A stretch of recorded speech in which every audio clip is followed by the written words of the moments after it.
শুভেন্দু অধিকারীকে এবার আইনি নোটিশ পাঠালেন ক্যানিং পূর্বের তৃণমূল বিধায়ক শওকত মোল্লা। কি কারণে এই নোটিশ? কারণ শওকত মোল্লাকে জঙ্গি বলেছিলেন শুভেন্দু অধিকারী, এমনটাই অভিযোগ, এবং জঙ্গিদের সে আশ্রয় দেয়।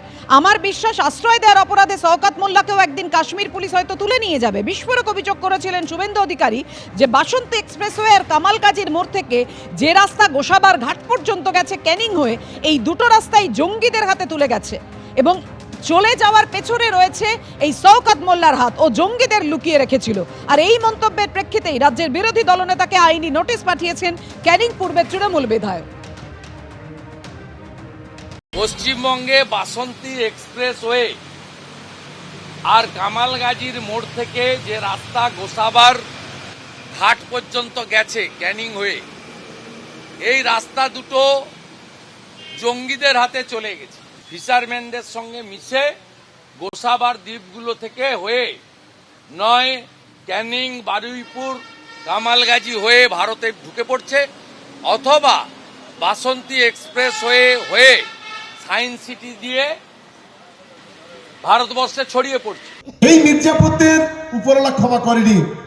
আমি মনে করি বাংলার মির্জাপুর একেও উপরওয়ালা ক্ষমা করবে না, আর বাংলার মানুষ একে ক্ষমা করবে না। আমি প্রশ্ন করতে চাই এই শুভেন্দু অধিকারীর মতো গাদ্দারকে, যে আজকে যদি বাংলাতে যদি জঙ্গি ঢোকে তার দায়ভার কার?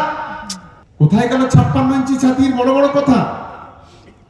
কোথায় আছেন দেশের স্বরাষ্ট্রমন্ত্রী?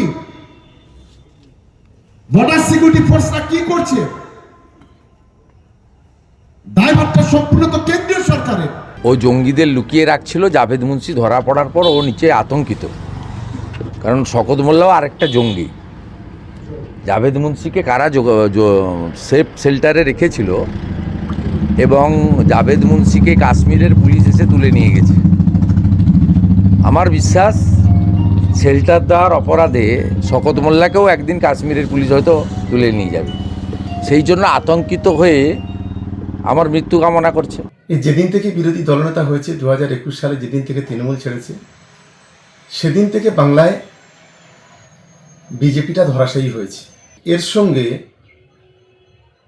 বিভিন্ন ধরনের অসামাজিক লোকদের যোগাযোগ আছে,